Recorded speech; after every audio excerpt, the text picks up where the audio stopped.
Monsieur le président, monsieur le ministre, madame, messieurs les rapporteurs, madame la présidente de la commission des affaires économiques, chers collègues, nous le savons tous ici, l'immense majorité des élus locaux sont aujourd'hui engagés dans une démarche de sobriété foncière.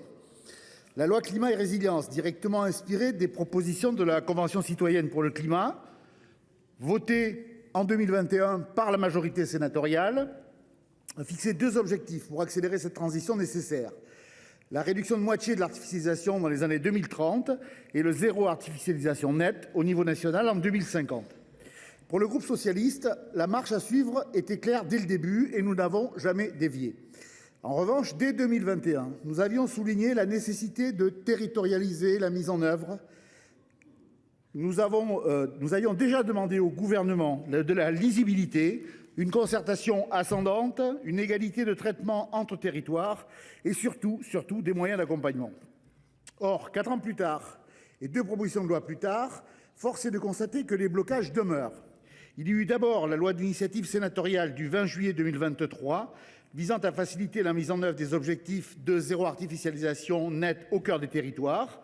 Ce bel exemple de travail transpartisan que le groupe socialiste avait voté à l'unanimité avait déjà apporté des assouplissements. Report des dates pour adapter les documents d'urbanisme, précision des critères de territorialisation, mutualisation au niveau national de l'enveloppe des PNE et prise en compte des friches.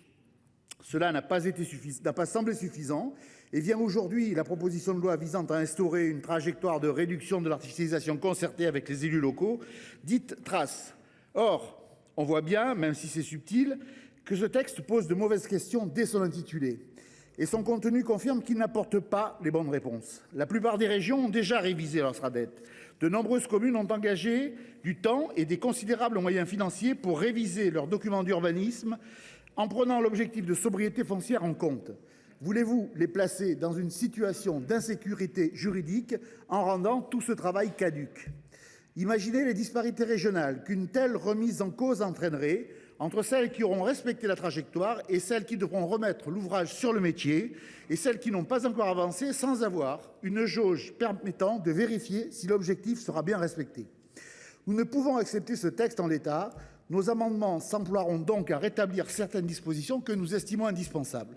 Nous souhaitons un objectif intermédiaire commun de 50% de réduction des terres artificialisées avec différentes propositions sur les jalons intermédiaires, ce qui doit permettre aux territoires d'avancer à leur rythme, afin de ne pas pénaliser les vertueux qui ont fait l'effort de s'inscrire dans la trajectoire ambitieuse donc à l'horizon 2031 et qui souhaiteraient la conserver. Nous prévoyons une dérogation pour les régions ayant déjà modifié leur SRADET. Dans un souci de cohérence, nous avons également déposé un amendement demandant de ne pas obliger les régions ayant déjà modifié leurs documents de planification à les faire évoluer de nouveau.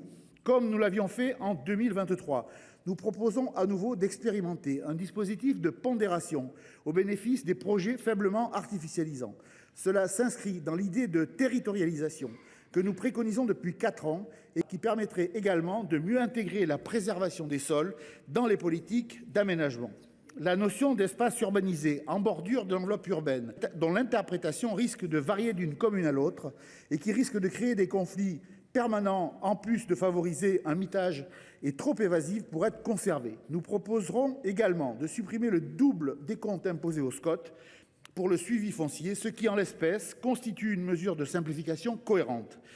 Nous proposerons aux collectivités l'expérimentation d'un outil de diagnostic de la qualité et de la santé des sols qui pourra les aider à mieux orienter leur choix urbanistique en ciblant les artificialisations sur des sols aux performances agronomiques moindres, en préservant ainsi ceux à fort potentiel.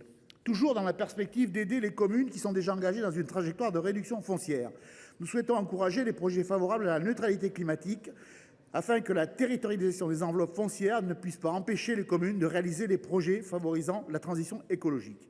Enfin, nous formulerons une proposition concernant la garantie rurale d'un hectare.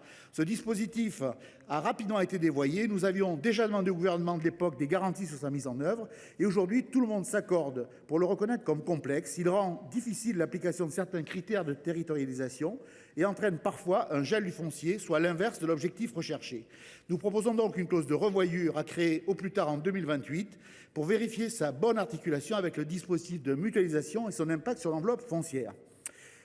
Mes chers collègues, la ligne du groupe socialiste est claire, elle n'a pas changé depuis 2021. Nous sommes favorables à l'objectif de zéro artificialisation nette en 2050, mais estimons nécessaire d'avoir un objectif intermédiaire et surtout une sanctuarisation du travail déjà accompli par les collectivités territoriales. J'espère donc que nos débats sauront être sereins, constructifs et intelligents, car c'est le propre des débats du Sénat et cela apporterait un salutaire réconfort dans les temps politiques que nous vivons.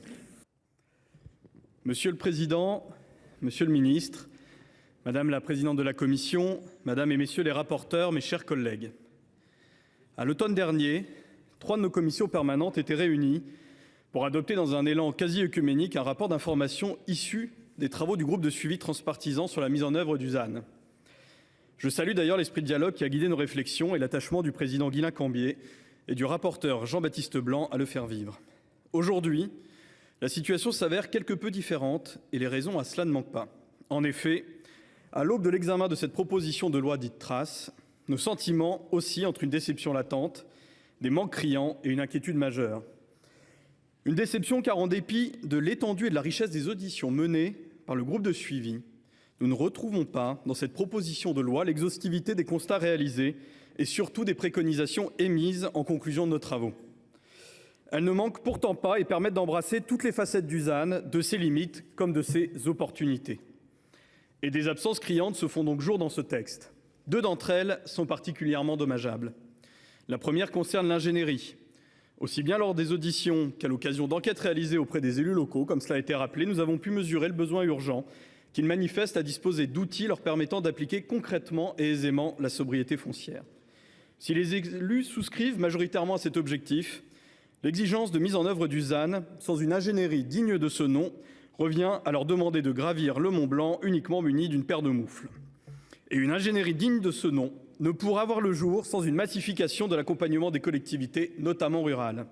Cela passera nécessairement par un renforcement des services déconcentrés départementaux de l'État. La deuxième absence, et non des moindres, concerne la fiscalité, comme cela a été précédemment évoqué.